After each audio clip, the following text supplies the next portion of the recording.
¿Estamos bien?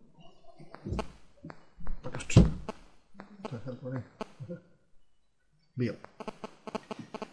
Muy buenas noches. ¿Cómo están todos y todas? Bienvenidos a esta nueva videoconferencia, semana 4 ya. Estamos sobre el 80% de las actividades ya cumplidas, exceptuando las tareas, por cierto, que están con una semana todavía de desfase.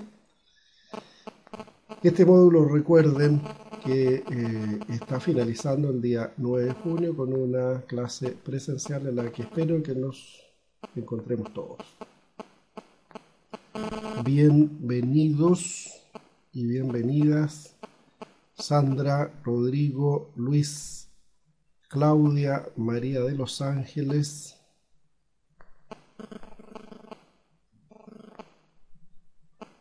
y ellos han llegado hasta ahora. Bienvenidos todos.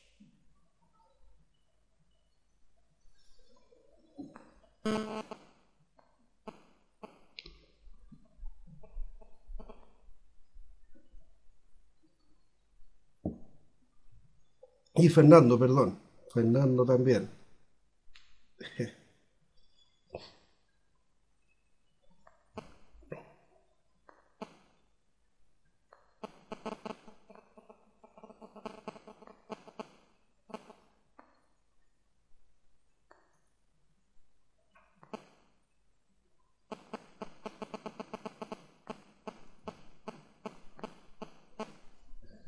Muy bien, ¿cómo han estado? Que he recibido las tareas, quiero decirle que en general un muy buen desarrollo de las tareas, además muy responsable, en el sentido que han ido cumpliendo muy bien con los tiempos, así que quiero felicitarlos por ese nivel de compromiso que han demostrado. Ustedes saben que los sistemas semipresenciales en culturas como las nuestras son sistemas con baja tasa de penetración todavía, y eso tiene que ver mucho con el nivel de responsabilidad y compromiso que tienen los participantes. Esta es una de las ocasiones, yo diría de las pocas ocasiones, he hecho ya hace bastantes años clases mediante videoconferencias, clases mediante mecanismos 100% virtuales, sincrónicos, asincrónicos, y tanto aquí como en otros países, y la verdad es que en pocas ocasiones uno puede observar un nivel de compromiso, de participación tan alto como ustedes, así que los felicito.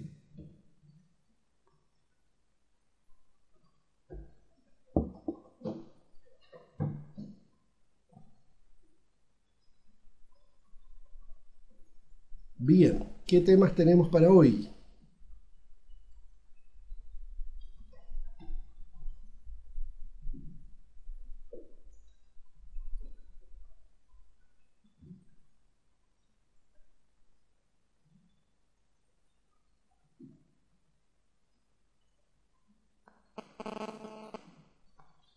Me imagino que no ha sido fácil para nadie, es bastante material para todos aquellos además que estos temas son relativamente ajenos.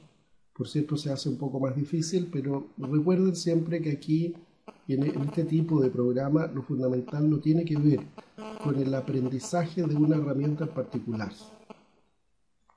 El aprendizaje tiene que ver con la capacidad para pensar de manera distinta, de ver los problemas de manera distinta. En particular, los problemas de negocio, ahora los pueden apreciar, los podemos apreciar de manera diferente. Eso es lo principal. Porque una técnica en particular ustedes la pueden obtener desde un libro, la pueden bajar desde internet hoy día con relativa facilidad. La gracia es que ustedes entiendan conceptualmente los problemas, los temas, los ubiquen y por esa vía puedan enfrentar decisiones al interior de sus empresas, de sus propias empresas o de las empresas en las que trabajan. Por lo tanto, no se desesperen muchas veces cuando no tienen el conocimiento cabal de una técnica en específico, porque la verdad es que es muy difícil aprenderse todas las técnicas y ubicarlas todas exactamente. No es ese el objetivo.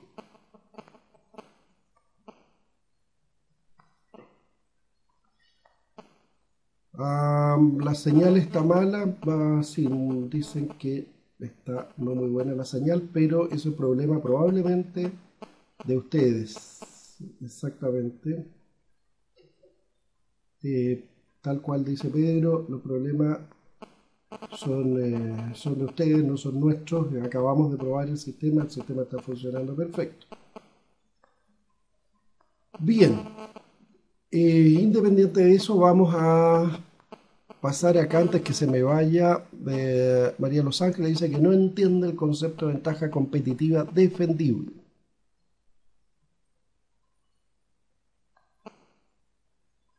Sí, hay varios que están con problemas, parece. A ver si pueden.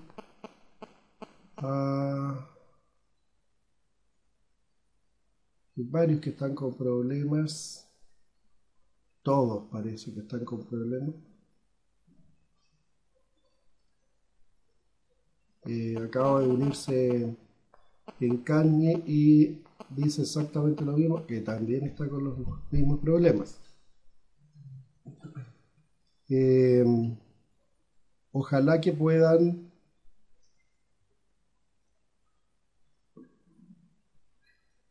¿cómo está ahora?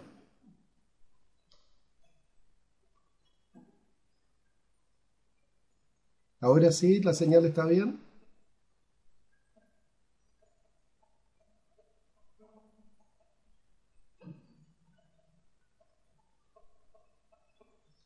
Acabamos de optimizar la señal, por lo tanto todos deberían estar escuchando y viendo sin dificultades. ¿Es eso efectivo? Por favor, confirmen.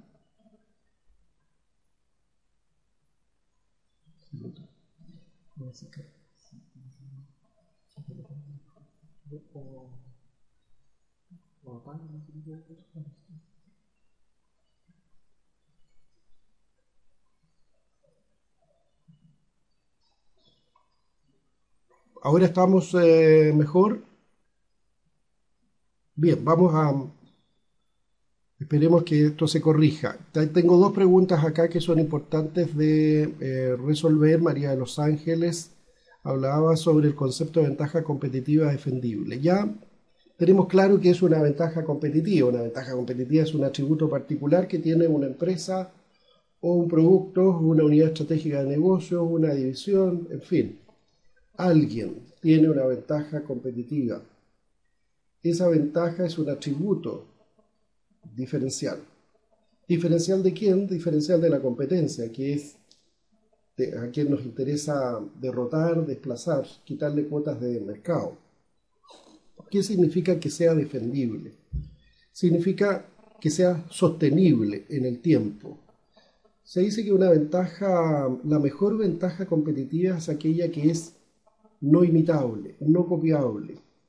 Una ventaja competitiva defendible, por lo tanto, puede ser una no imitable, una innovación que es una verdadera caja negra para otros y que esos otros se van a demorar muchísimo en lograr esos avances tecnológicos. Puede ser porque esté protegida mediante una patente y los derechos de patente, por lo tanto, tienen que ser pagados en el evento que el dueño de la patente esté dispuesto a que otro fabrique ese producto, sino simplemente es un producto que va a seguir siendo producido exclusivamente por quien hizo la innovación, o porque tiene una ventaja competitiva que puede sostener incluso en una guerra de precios, dado que tiene unas ventajas, tiene unas espaldas financieras muy, muy potentes. Una ventaja competitiva defendible, por lo tanto, es aquella que estoy en condiciones de imponer, de evitar que otro la copie y la incorpore a su propia estructura. En la medida que eso no lo hago, entonces lo que va a ocurrir es que esa otra empresa rápidamente va a retarme mi condición de líder, por ejemplo. No sé si María de los Ángeles, eso está claro.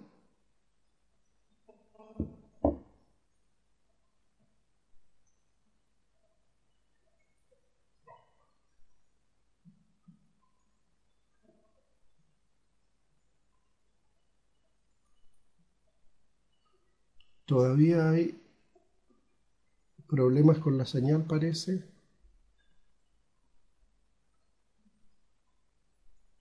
Parece que está mejorando la recepción. Bien.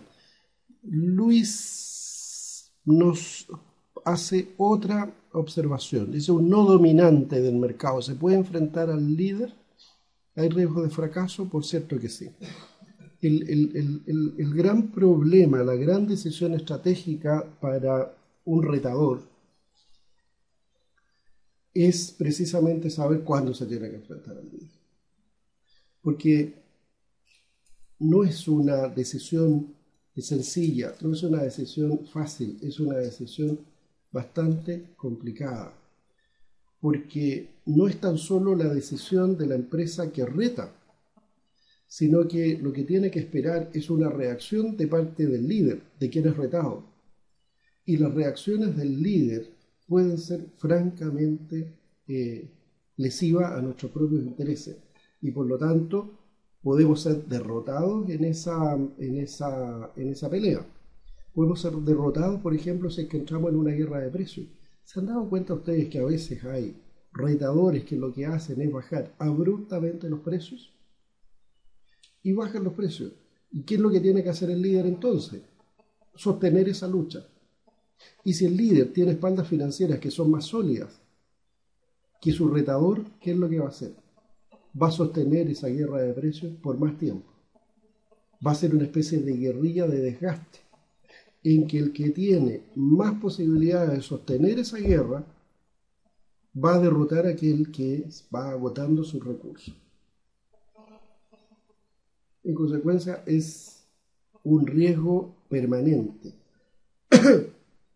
que un retador rete a un líder del mercado, sin tener la convicción, no la convicción en términos del compromiso o el convencimiento, la convicción de que tiene las competencias suficientes para derrotar y desplazar al líder. Si no, no lo rete. Siga como un seguidor o incursiona en mercados alternativos para acumular fuerza.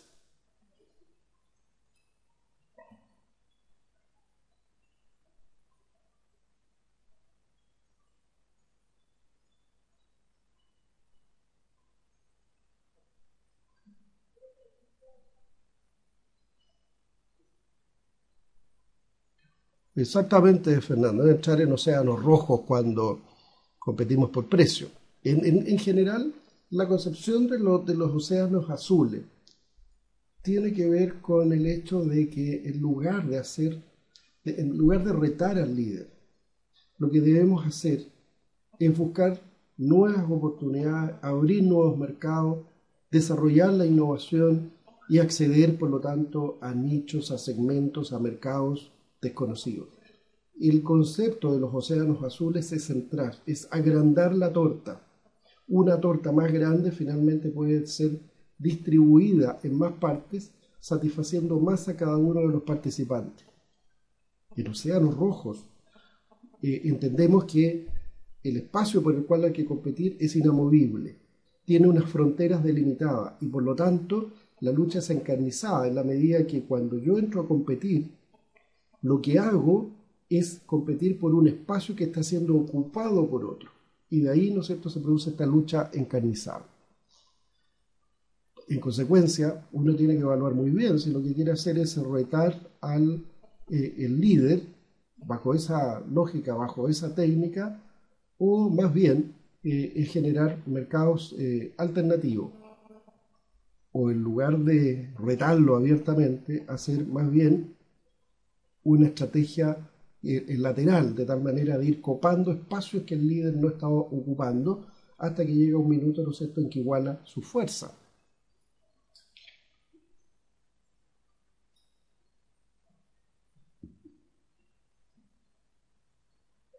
El Carney pregunta si el potencial de beneficios y la intensidad del competidor se miden con parámetros.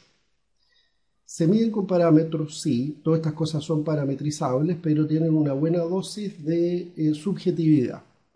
Por ejemplo, particularmente en el caso de la intensidad de la competencia, eh, ¿cómo llegamos a determinar un juicio del nivel de intensidad de la competencia, de la rivalidad de la competencia que hay en un cierto mercado? Fundamentalmente por la apreciación subjetiva de aquellos que toman decisiones. Si nosotros somos una empresa y somos el equipo ejecutivo de la empresa, lo que vamos a hacer es discutir acerca de esa variable, el nivel de rivalidad. Vamos a considerar, por lo tanto, el número de competidores, el market share, es decir, cuánto es la cuota de mercado de cada uno. Vamos a tratar de medir cuál es el nivel de inversión que ellos han hecho durante el último periodo. Vamos a tratar de saber, de conocer cuáles son las estrategias de crecimiento que ellos tienen, las estrategias de desarrollo que tienen. Y a partir de eso nos vamos a hacer un juicio de valor respecto de si la intensidad es muy grande o no. Y por eso es que los juicios, los parámetros finales, las variables finales, están medidas en intensidad alta, media alta, baja, etc. Es decir, juicios valóricos a partir de algunos parámetros, pero no hay una objetividad total y absoluta. En el caso del potencial de beneficio, un poco distinto porque ahí lo que hacemos nosotros es parametrizar cuánto es el tamaño del mercado, cuánto es la distribución en cuota de mercado que tiene cada uno y a partir de eso entonces uno se plantea un cierto crecimiento y por cierto ese es un cálculo más objetivo.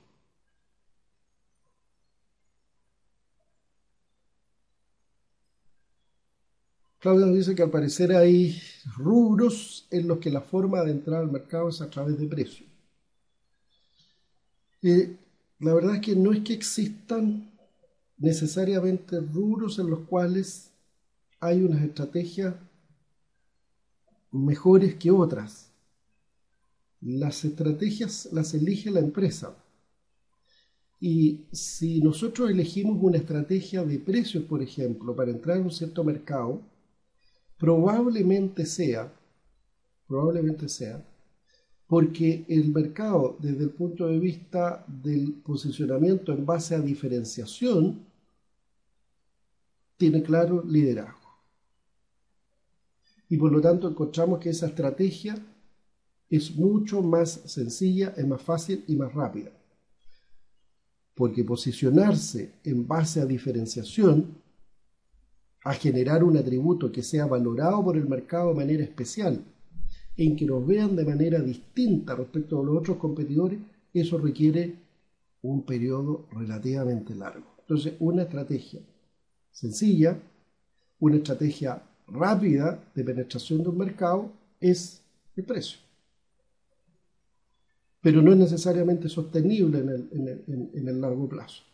Los competidores con más tiempo en ese segmento de mercado muy probablemente están afianzados en otros atributos que no es precisamente el precio. Porque muchas veces se elige la estrategia de precio para penetrar un mercado sin que se tengan ventajas competitivas de costo. Y esa es una estrategia tremendamente peligrosa. Porque significa que hay otros que han integrado su cadena de valor de manera mucho más eficiente, que tienen ventajas de costos para producir y que a pesar de eso hay otro nuevo entrante que lo hace por la vía de precio y evidentemente no tiene la capacidad de sostener ese precio en el largo plazo. Lo que está tratando de hacer probablemente es hacerse conocido en el mercado, pero eso no es una estrategia sostenible en el largo plazo.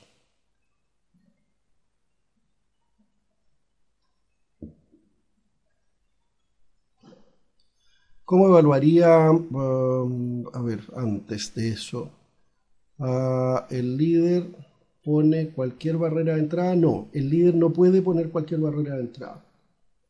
Lo ideal, si uno es el líder del mercado, es que pudiera manejar cuáles son las barreras de entrada y pudiera elevar esas barreras de entrada lo más posible, pero eso no siempre es necesario. ¿Por qué? Porque hay mercados que son más protegidos que otros. Por cierto, si yo me amparo en una ley, por ejemplo, en un reglamento, en una cierta manera en que la autoridad regula un cierto sector, me amparo en eso.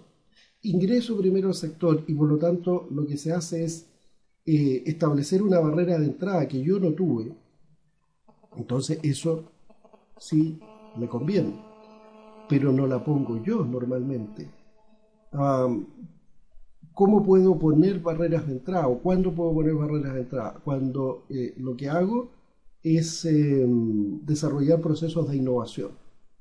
Desarrollo procesos de innovación, hago desarrollos tecnológicos, patento esos desarrollos tecnológicos y por lo tanto eso hace que evite que ingresen otros a ese mercado porque es un mercado restrictivo desde el punto de vista de la tecnología.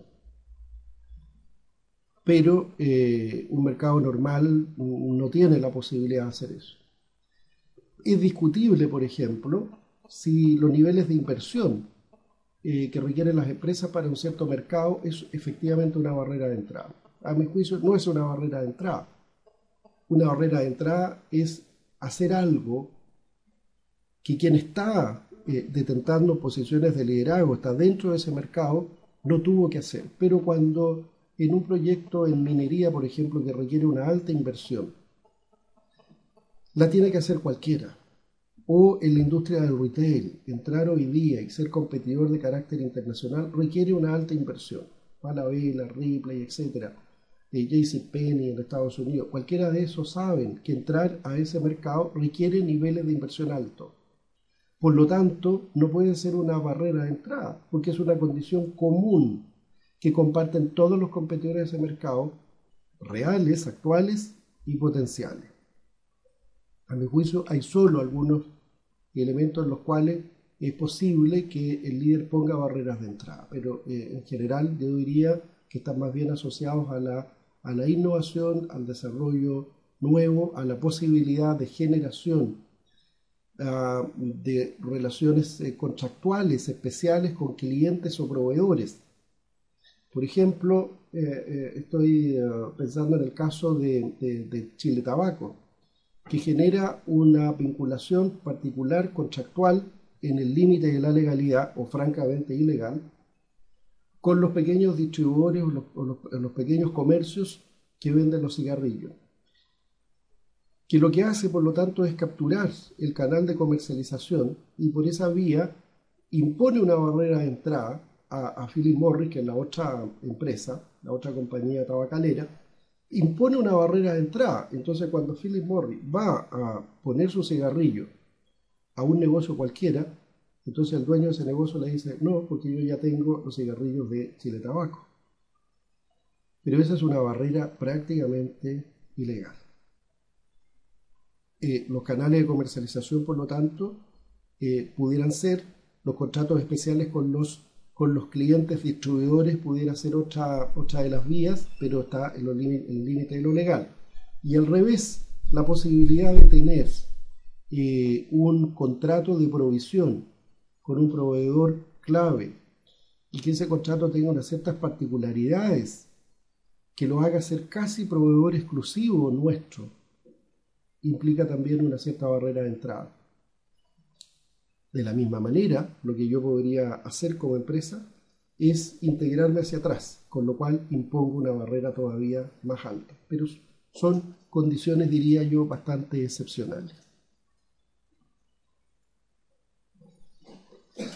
Fernando plantea lo siguiente: ¿cómo evaluaría la estrategia de los Pronto Copec, donde trabajo? En carretera. Sabemos que los precios son altos, sí existe competencia, pero nosotros no bajamos los precios.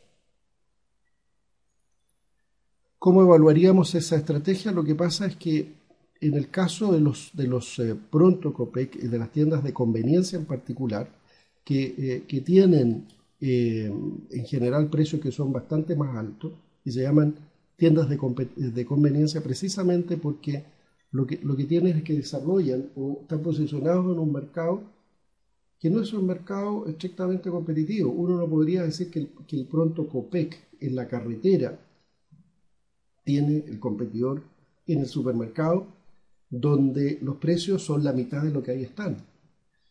Prácticamente aquí los Pronto Copec son dueños de los canales de distribución ubicados en los servicentros. Y esto es válido para los Pronto Copec, para los Select, para los Espacio 1, etc. Lo que tenemos, por lo tanto, es una cadena de distribución que está asegurada, en donde no hay competencia. Entonces, cuando nosotros vamos, cargamos benzina y no tenemos la posibilidad de ir a distintos locales porque dentro de ese espacio hay solamente uno. Entonces, ahí no podemos hablar de competencia. Cuando no hay competencia, entonces tengo la posibilidad de fijar los precios. Porque prácticamente en ese espacio casi se juega una condición monopólica.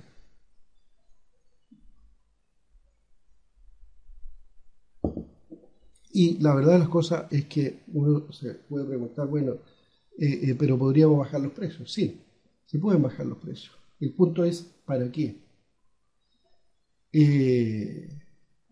Si el cliente no tiene otra opción.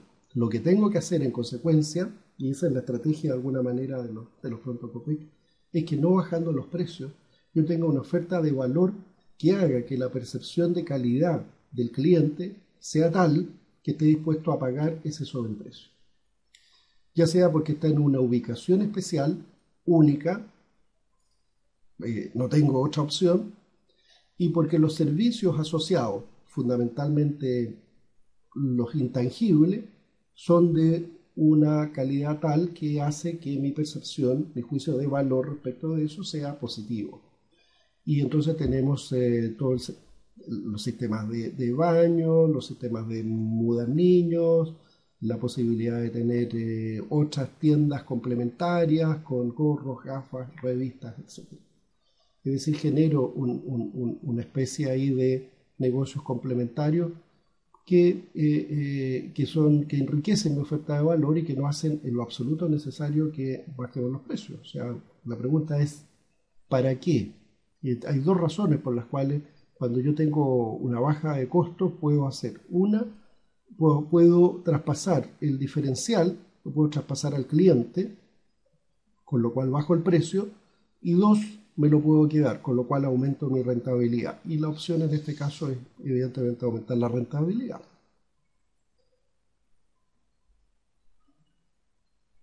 Eh, sí, podría ser la diferenciación con la competencia. Lo que pasa es que mi tesis es que aquí no hay competencia. Es decir, las competencias son los pequeños locales artesanales que existen en las carreteras. La verdad es que creo que corresponden a segmentos que son distintos. En el segmento del que estamos hablando, yo diría que prácticamente no hay competencia. El estar en las 24 horas, exactamente, premia el cliente. El estar 24 horas, el estar con una calidad razonablemente estándar, similar, entre distintos lugares, a distintos horarios, sea el norte o el sur. Eso es valor agregado, eso es servicio que nosotros como clientes apreciamos.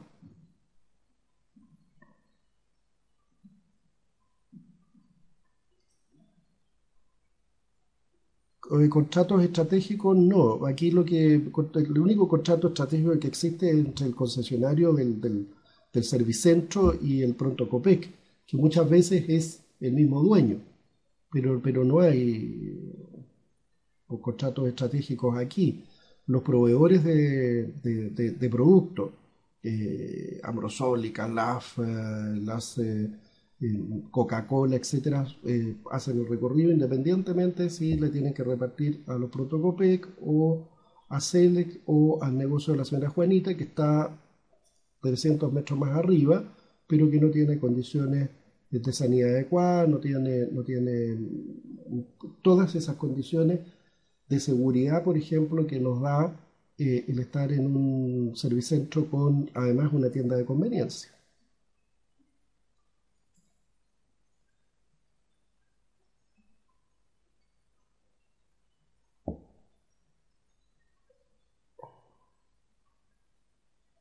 Parece que hay problemas todavía con algunas personas que se les va la señal, pero bueno, esperemos que sea pasajero. Veamos si hay alguna otra pregunta.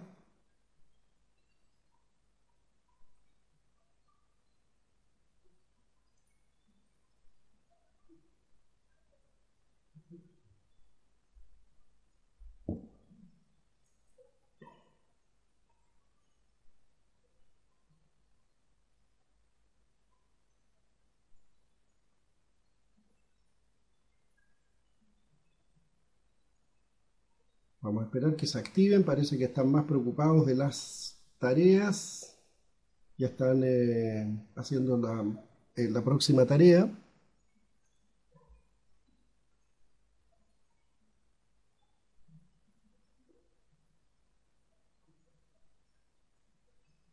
Un elemento, Guillermo pregunta, dice lo siguiente: un elemento esencial para el mercado es la ventaja competitiva. A su juicio, ¿cuáles son los elementos que permiten generar estas ventajas? Es un elemento esencial para el mercado, pero es un elemento esencial para la empresa, más que para el mercado. La ventaja competitiva tiene que traducirse en una oferta de valor al mercado, a los clientes, que sea adecuadamente valorada, pero no es para el mercado, sino que tiene que traducirse en algo para el mercado. Es para nosotros. Nosotros somos los que vamos a producir con menores costos, nosotros somos los que vamos a producir con más calidad, nosotros somos los que vamos a generar más innovaciones. Es por lo tanto una condición interna. Y como es una condición interna, hay ciertas condiciones o ciertas competencias que la organización tiene que tener para poder desarrollar. Si nos vamos por el lado de la diferenciación en costo, por ejemplo, veíamos que la capacidad de aprendizaje que tiene la organización es clave, que la capacidad de inversión en activos para hacer escalamiento productivo es esencial. Por lo tanto, si estamos en un mercado donde los escalamientos o donde la curva de aprendizaje tiene sentido, porque no, en los servicios, por ejemplo, no tiene sentido, pero en la industria minera sí tiene sentido. En esos casos, nuestras condiciones internas tienen que ver con capacidad para invertir, para aumentar en activos tecnológicos, por ejemplo, y tener competencias del personal para que incorpore aprendizaje rápidamente, por lo tanto haya gestión del conocimiento, de tal manera que pase rápidamente la curva de aprendizaje. Por el lado de la diferenciación, la diferenciación estará radicada fundamentalmente en los activos intangibles, es decir, en la capacidad organizativa, en el diseño de los sistemas de trabajo, en las competencias del personal. Todo ese conjunto de elementos va a redundar o va a significar una cierta ventaja competitiva, que podrá ser una ventaja competitiva por diferenciación, que podrá ser un mejor relacionamiento con los clientes, por ejemplo, que es altamente apreciado por los clientes. Por ejemplo, hay empresas distribuidoras de acero que todavía operan bajo una lógica de atención muy personalizada y en que eso es altamente apreciado por los clientes industriales.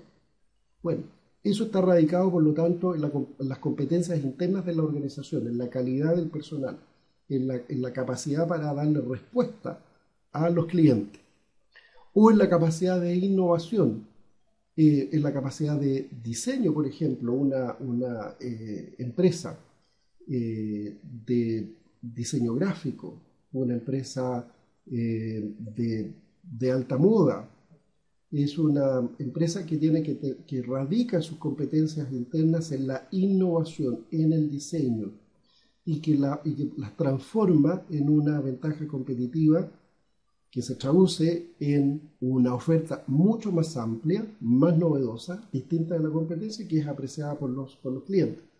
Por lo tanto, tiene que ver con condiciones internas de acumulación de capacidad de acumulación de activos, del personal, de sistemas de trabajo, de cultura innovativa, de capacidad de innovación, entre otras cosas.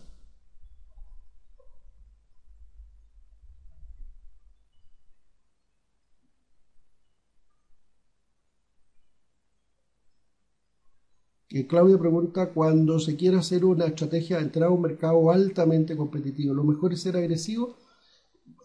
La verdad es que esto es absolutamente relativo, porque mire, en estrategia que hay para todos los gustos, en el sentido de que depende mucho de la naturaleza de quien toma las decisiones, el tipo de estrategia que usa.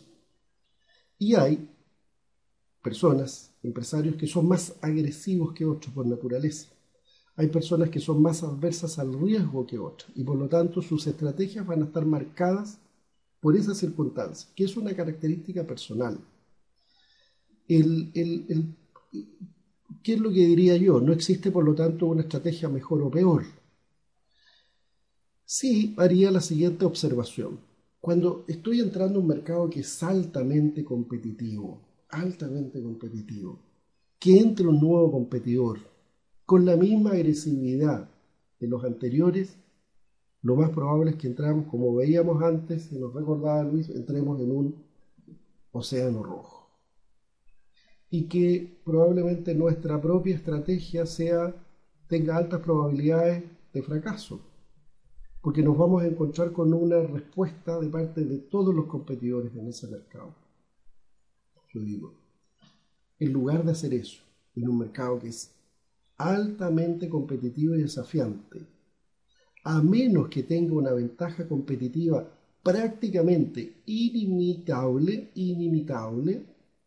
basada en la innovación, por ejemplo, en la capacidad de crear productos nuevos, etcétera, y que tenga las espaldas financieras para sostener eso, yo diría que más bien lo que habría que hacer es buscar nichos en los cuales pueda poner mi producto, en lugar de entrar a competir en los mismos segmentos de mercado. Desarrollando una estrategia de nicho puede que tenga más éxito porque puedo consolidar mi posición ahí y a partir de ahí acceder a mercados ampliados.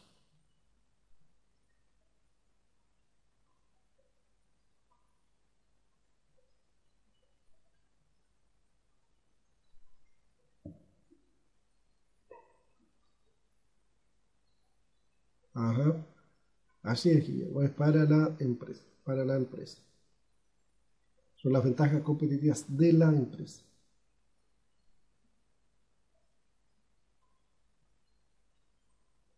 Muy bien, ¿cómo vamos? ¿Cómo ve la estrategia de marketing de BTR para entrar a la telefonía móvil? Básicamente basada en dos cosas. Yo diría innovación, ofertas nuevas, novedosas, en fin, y servicio. Aquí la estrategia de BTR desde hace bastante tiempo está caracterizada por calidad de servicio. Calidad de servicio. Dado que la telefonía móvil, fíjense que en las encuestas de servicio que hace Adimark, lo que observamos es que la industria de la telefonía móvil es una industria que tiene muy baja valoración de parte de los clientes. Alta valoración desde el punto de vista de la imprescindibilidad de los servicios, pero baja valoración desde el punto de vista de la capacidad de las empresas para responder a nuestras expectativas. Eso significa, por lo tanto, que existe la percepción, fundada por cierto, de que las empresas están más orientadas a vender que a resolver los problemas de los clientes.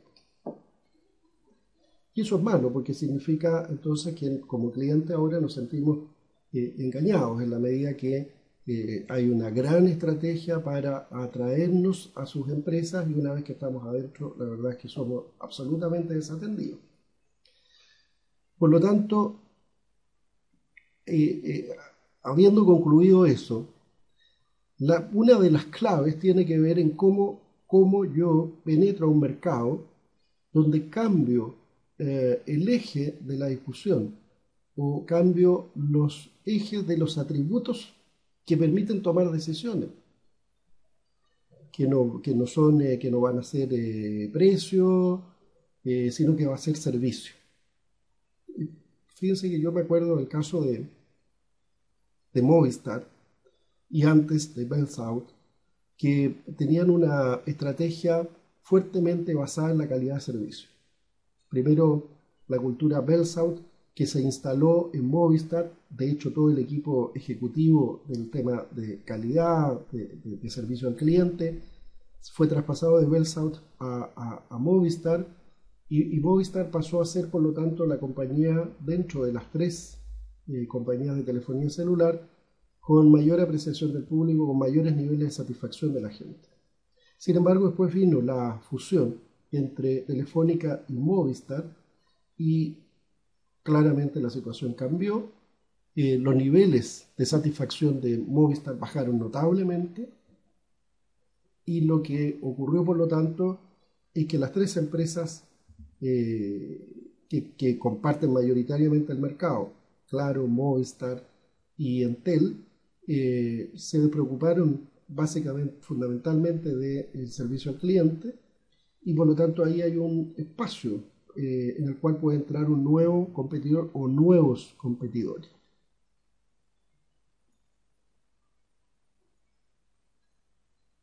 Me refiero, dice, a que incorpora el humor a la publicidad, ofrece diferencias que la gente quisiera al parecer. Sí, pero son dos cosas distintas, porque una es la estrategia y lo otro tiene que ver con el marketing. El marketing de todas las compañías está fuertemente asociado a la creación de experiencias. Hoy día no vendemos ni productos ni servicios, no vendemos intangibles como se vendía antes, hoy día se vende la experiencia de algo. Y esa experiencia tendrá que ver con pasarlo bien, con generar nuevas sensaciones, con pertenecer a comunidades, etc. Eso tiene que ver con el marketing.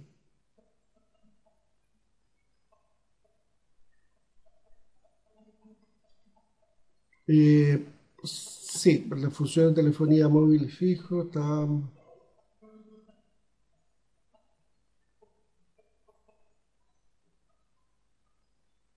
ah, la retirada parcial del negocio, del negocio en general, Luis, o de algo en particular. Me gustaría que me precisaras.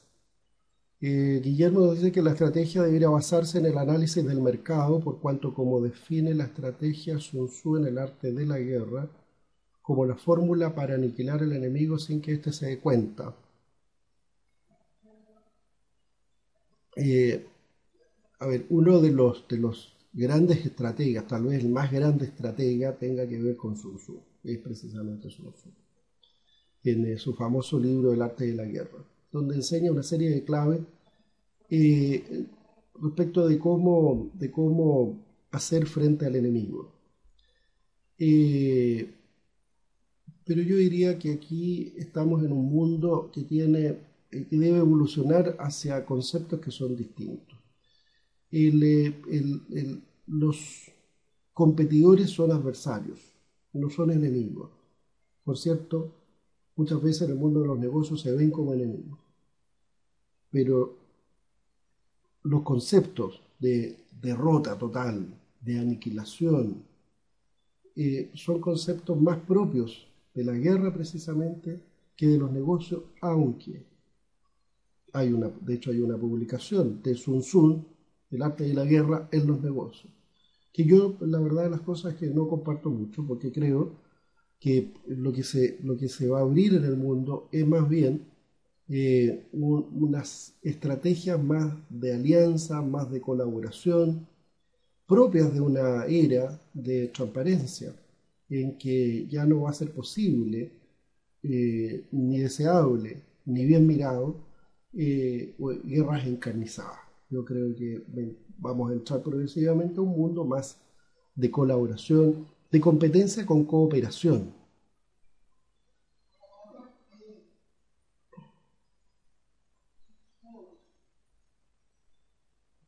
Sandra nos dice ahora a negro.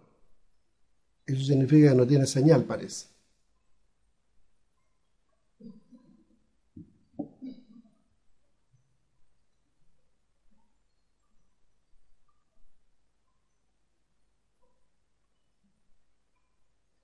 Sí, Luis no me ha contestado si hablas de alguna cosa en particular respecto a la retirada parcial del negocio o no, pero voy a entender, voy a entender que se trata de una cosa más general. ¿Qué significa una retirada parcial? Significa fundamentalmente que estamos en una estrategia en la cual ya hemos iniciado el camino de la desinversión. Al revés de invertir, aquí lo que vamos a hacer es desinvertir. Desinvertir va a significar, por ejemplo, reconversión de activos. Parte de los activos que teníamos vinculados a un cierto negocio los vamos a vender, los vamos a reconvertir, los vamos a traspasar a otras actividades. Por esa vía vamos avanzando lenta pero progresivamente en la salida del negocio, de tal manera que no se vayan generando pérdidas. Finalmente esto tiene que ver, ¿no es cierto?, con que el negocio se hace progresivamente poco atractivo y tenemos que hacer una apuesta estratégica. Entramos en una espirada de salvataje donde vamos inyectando recursos progresivamente y vamos entonces haciendo crecer una bola de nieve, o al revés, somos fríos para pensar y llegamos a la conclusión que ese mercado no es definitivamente atractivo y por lo tanto lo que vamos a hacer es progresivamente retirarnos. Muchas veces lo que ocurre, ¿no es cierto?, es que las personas, todas las personas, nos enamoramos de los negocios. Y el gran problema del enamoramiento de los negocios es que no se piensa con racionalidad. Una de las decisiones más difíciles de los empresarios que han creado negocios, no de los especuladores, sino de los verdaderos empresarios, los verdaderos emprendedores, es que se enamoran tanto de los negocios que no están dispuestos a que estos mueran o se reconviertan. Y por lo tanto añoran con mucha ansia la existencia de tiempos mejores en el pasado y tratan de replicar esas vivencias en el presente en circunstancias que los tiempos ya han cambiado. Eso tiene que ver con este concepto del enamoramiento. No quiero ver las señales de que el entorno ha cambiado, de que el mercado ya no es el mismo, que los clientes ya no son los mismos, que no nos están pidiendo las mismas cosas, que lo que estamos haciendo está absolutamente desactualizado y nosotros seguimos insistiendo en eso y seguimos invirtiendo. Esa venda hay que sacársela y actuar desprejuiciadamente, y cuando empecemos a ver señales, por ejemplo, que estamos entrando en una curva del mercado de declive, claramente, que nuestras ventajas competitivas ya no son significativas y que hacer el esfuerzo por volver a ser líderes del mercado, de un mercado que está decreciendo, es demasiado grande, entonces ese es el minuto para echar pie atrás y empezar a desandar lo que hemos andado.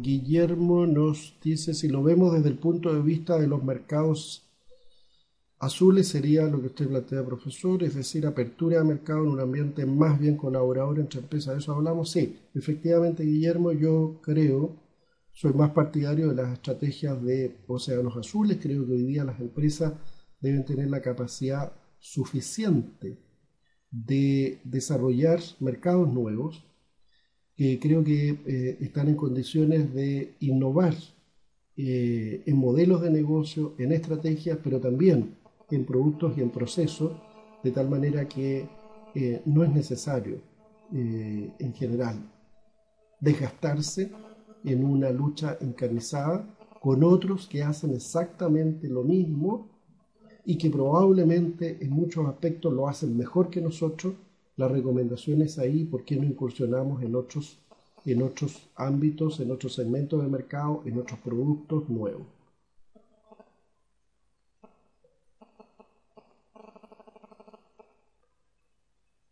Sí, Claudia, el caso del BBVA es un poco distinto. El caso del BBVA es un poco distinto. Fíjense ustedes que los dos bancos españoles que están radicados en Chile, el Banco Santander y el BBVA, los dos megacorporaciones financieras españolas, que en Chile tienen tamaños distintos, pero simplemente porque tienen historias diferentes, pero a nivel global son muy parecidos y tienen una gran lucha a nivel global. En el caso del BBVA, y es válido para el caso del Santander también, a ambos les va muy bien. Las filiales en Latinoamérica son las mejores filiales, las más rentables del mundo. Mucho más, por cierto, que las filiales en España. Las oficinas en Chile, dentro de Latinoamérica, además son las más rentables. Les recuerdo que en el caso del Banco Santander, hace cuestión de 3 meses atrás, se vendió el 7%, el 7,9% de las acciones, por la friolera de alrededor de 1.000 millones de dólares, que fueron directo a parar a la caja de la casa matriz en España. 1.000 millones de dólares.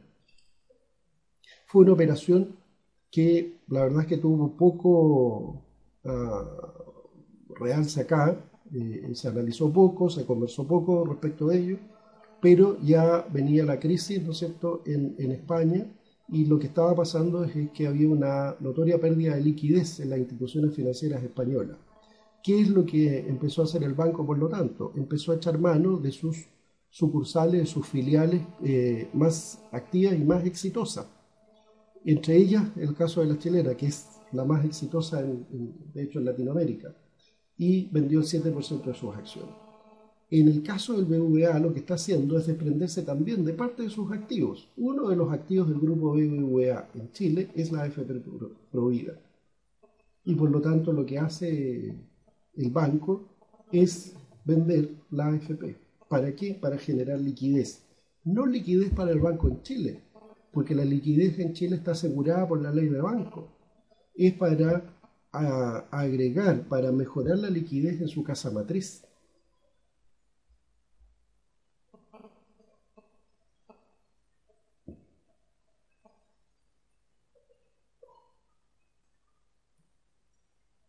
Lo que pasa, Fernando, a propósito de lo colaborativo y lo de la diferenciación, yo creo que hay dos cosas simultáneamente que uno tiene que pensar. Lo primero, que cuando uno está en un cierto mercado, tiene que desarrollar relaciones de cooperación. Por ejemplo, para acceder a mercados internacionales, hacerlo solo es caro, es riesgoso. Normalmente no estamos en condiciones de alcanzar los volúmenes requeridos y la manera más apropiada para hacerlo es asociándonos con otros. Para hacerlo necesitamos tener una actitud y una cultura colaborativa. Y segundo, es crear mercados nuevos, desarrollar mercados nuevos que implica más la estrategia de océanos azules. Y me atrevería a decir que una tercera tiene que ver con la capacidad de diferenciación.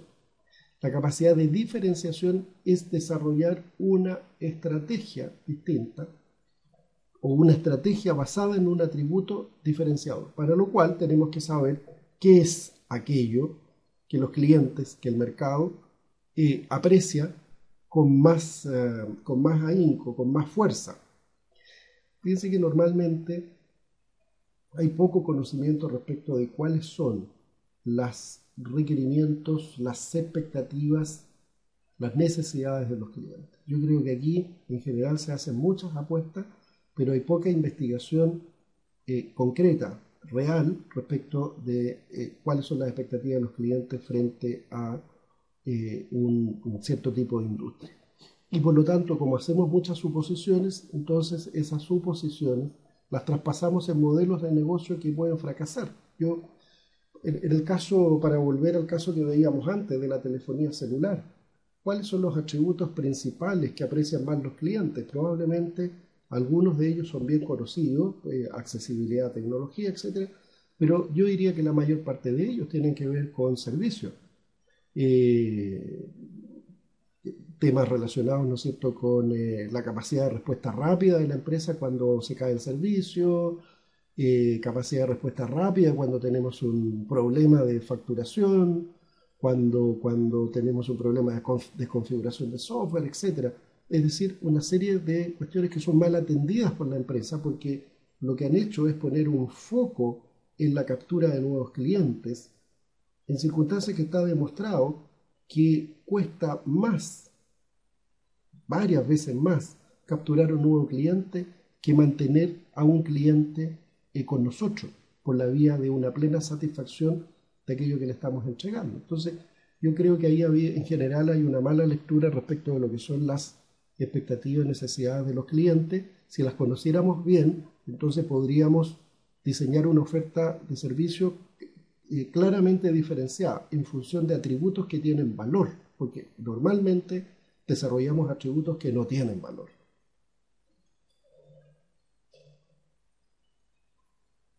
En Carney nos dice que los productos se consideran que son una mitad de negocio distinta, son una unidad de negocio distinta, binomio producto-mercado, según el segmento de mercado que se sitúa, PSG, por el crecimiento y participación de mercado, aunque pueda parecer de la misma familia y el sistema de producción sea el mismo. Efectivamente, el sistema de producción o la tecnología pueden ser la misma, pueden ser el mismo, pero están ubicados en segmentos de mercado que son distintos. O sea, productos, lo que tú llamas binomio producto-mercado, distinto, a pesar de que tengan tecnologías de producción similares.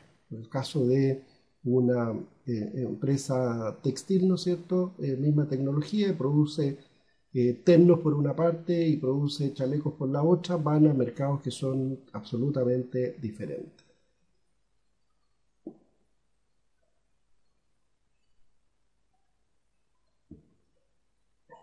El nivel para diferenciar cuando estamos hablando de un binomio producto-mercado tiene mucho que ver con la similitud de los productos y la llegada a un cierto mercado determinado. Porque yo puedo tener productos que son fabricados con la misma tecnología, que son muy similares y sin embargo van a segmentos de mercados distintos. Por ejemplo, eh, no sé, los productos para celíacos, ¿no es cierto? Estos que tienen intolerancia al gluten.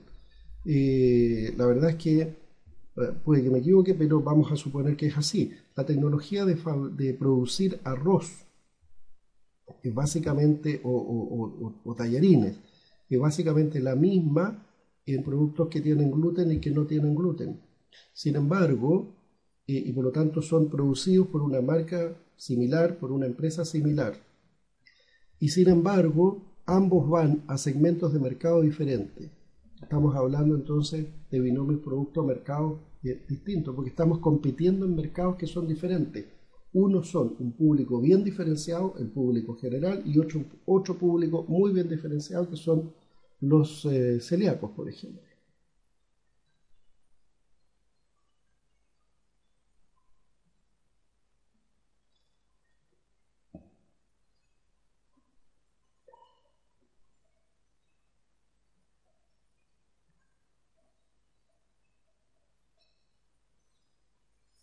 Muy bien, ¿cómo estamos? Claudia nos dice: ¿dónde cree usted que se entrampan las empresas al momento de entregar servicio? A ver, quiero explicar esto a partir de lo que nos enseñan los sistemas de calidad y la concepción básica de la calidad, de la cual una de las componentes, una de las derivadas tiene que ver con la calidad de servicio.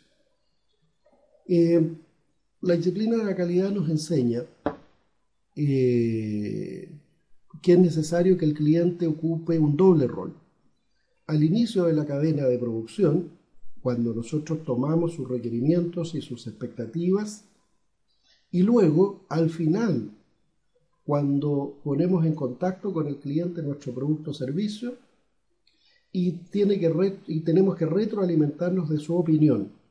Por lo tanto, vamos a conocer el grado de satisfacción de los clientes. Y eso nos va a permitir hacer ajustes, cambios, mejoras sobre nuestro sistema productivo, sobre las características o atributos que son necesarios, básicos para los clientes. La primera dificultad que hay es que en general las empresas preguntan poco a los clientes qué es lo que quieren. Y aquellas que los preguntan de solamente una parte de esas que preguntan qué es lo que quieren, qué es lo que necesitan, solo una parte preguntan si lo que se les entregó es lo que buscaban, lo que pretendían, lo que necesitaban. Y por lo tanto no entran en un ciclo de mejora que les permita ir ajustando las brechas de expectativas entre lo percibido por el cliente, que es el juicio de valor final, y la expectativa que tenía cuando recién iba a tomar contacto con ese producto o servicio. Por lo tanto, tenemos un problema de diseño del producto y de los atributos de servicio adicionales que es muy serio. Muchas veces estamos vendiendo cosas o produciendo cosas que no sabemos si a los clientes les interesan o no.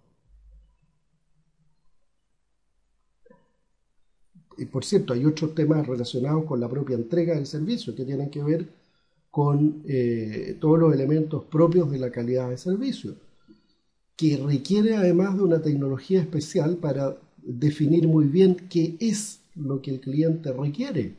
Es decir, cuando en una empresa se dice o un cliente dice lo que requiero es oportunidad en la entrega, yo tengo que traducir eso en variables que sean medibles, que sean objetivas, respecto de las cuales no solo pueda medir, sino que pueda hacer seguimiento. ¿Qué significa oportunidad en la entrega respecto de un servicio de una consultoría, por ejemplo? Significa que va a ser entregado en cada cierto tiempo los informes de avance y un informe final después de 2 meses de iniciada la consultoría. Es decir, lo parametrizo en indicadores que son objetivos y medibles. Si me demoro más que eso, significa que es poco oportuno. Si me demoro menos, significa que estoy entregando el servicio con un sentido de oportunidad.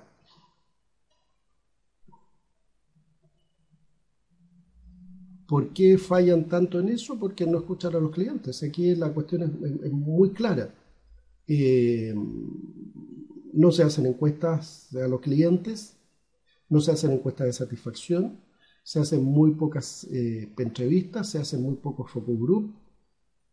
En general, no nos ponemos en el lugar de los clientes. Seguimos produciendo de la manera antigua. La manera antigua es como cuando le preguntaron a Ford, cuando creaba los primeros autos, los Ford T, esos autos negros, cuadrados, los primeros. Le preguntaron por el color de su vehículo y él dijo: yo fabrico autos de todos los colores, siempre y cuando sean negros. Bueno, había una restricción tecnológica, por cierto, en ese minuto no podía más que producir autos negros. Pero en rigor, lo que está diciendo es: yo produzco lo que estoy en condiciones de producir, lo que sé producir, independientemente si esto es lo que necesitan y quieren los clientes o no. Esa es la concepción antigua.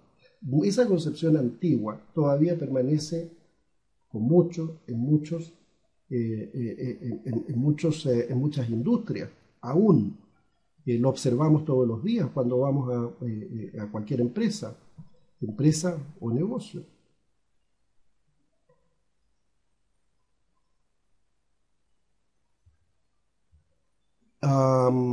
Fernando, bienvenido, ha vuelto de nuevo. Guillermo, la complejidad del servicio está en la intangibilidad por cuanto la compra de servicios es subjetiva.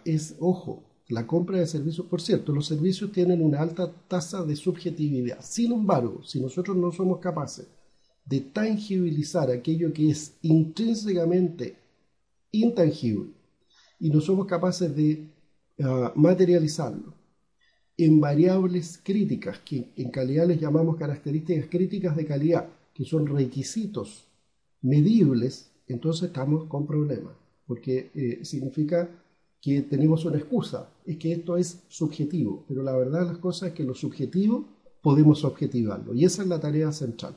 Para eso existen técnicas. Nosotros, dice Fernando, que estamos en un proyecto para que nuestros clientes compren a través del celular un combo en pronto y además le indica cuál es el más cercano y en cuánto tiempo está listo el pedido. Efectivamente, esa es algo bien interesante para todos aquellos que han sido usuarios de este sistema, además de poder pagar por el celular. Creo que esto es diferenciación a pesar de no tener competencia. Por cierto, porque lo que está haciendo, aquí, volviendo un poco hacia atrás, aquí estos atributos diferenciadores se van transformando en barreras de entrada en la práctica, porque lo que está ocurriendo es que un nuevo competidor que venga a este mercado, la verdad es que se va a encontrar con una condición de partida que es enormemente difícil de imitar. Piensen lo que pasa considerando ahora que existen los supermercados de la manera que los conocemos. Es imposible para un negocio pequeño competir con un megamercado. Y ya las condiciones han cambiado absolutamente. El megamercado se alejó, generó unas ventajas diferenciadoras de tal magnitud que es muy difícil entrar a competir con ello, a menos que sea con con sus mismas reglas. Exactamente, la falta de calidad de servicio es falta de calidad total, absolutamente de acuerdo. Ese es el problema central. Nosotros tenemos un problema como país asociado a la calidad, a la eficiencia, a la productividad que tiene que ver con muchas de esas cosas. Uno de los grandes errores de la organización es creer que se produce lo que los individuos quieren, sin embargo no escuchan qué es lo que quiere ese individuo. Absolutamente de acuerdo. Yo estoy convencido de eso. Creo que es así, que nosotros funcionamos en general en base a la tincada, en base a la creencia más que en base a datos. Las técnicas, la metodología, la tecnología de la calidad y la calidad total en especial nos enseña que nosotros no podemos operar, no podemos funcionar, menos todavía tomar decisiones si no es sobre la base de datos y hechos. Son los datos los que nos tienen que orientar respecto a qué hacer. No es la creencia del dueño o del iluminado de la empresa.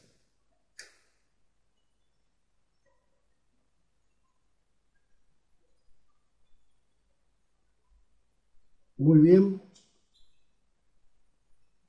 estamos ya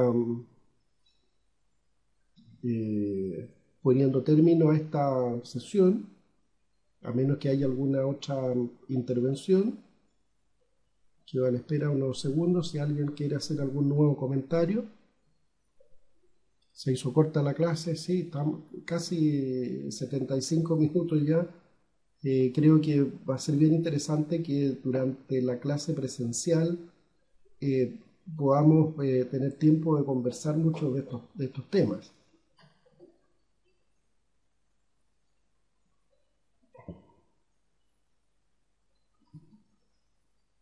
Gracias, Guillermo. Para mí también es muy grato venir a estas sesiones a trabajar con ustedes porque la verdad es que son un grupo muy interesante, muy interesado además y muy comprometido con lo que están haciendo, que es lo principal.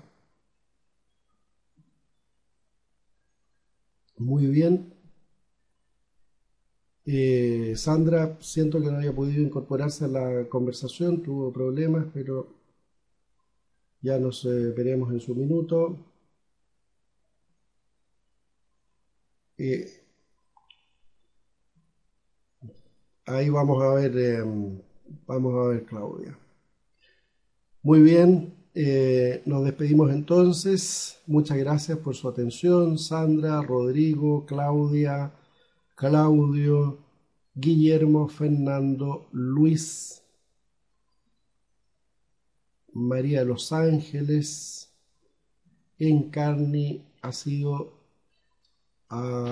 muy grato haber trabajado y Rodrigo, que no lo había mencionado, ha sido Muy grato trabajar con todos ustedes el día de hoy y espero que nos encontremos en la próxima semana en una nueva videoconferencia y en 2 semanas más o la próxima semana, a veces no me acuerdo muy bien, en la clase presencial. Que estén muy bien y tengan un muy buen fin de semana.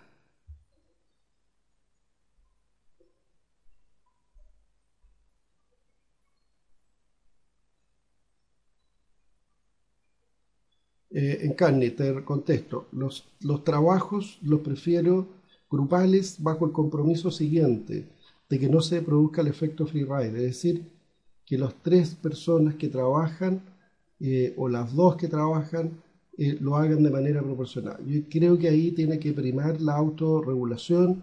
A mí me interesa muchísimo que se pueda desarrollar la habilidad, la destreza del trabajo en equipo, la capacidad de distribuir trabajo, de revisar, de contrastar, de enriquecer a partir de una visión parcial particular. No me interesa mucho porque estos son estudios de caso, no me interesa mucho que el estudio de caso sea hecho por una sola persona porque eso empobrece mucho el análisis. Así que, por favor, el próximo trabajo igualmente grupal. Muy bien, nos vemos.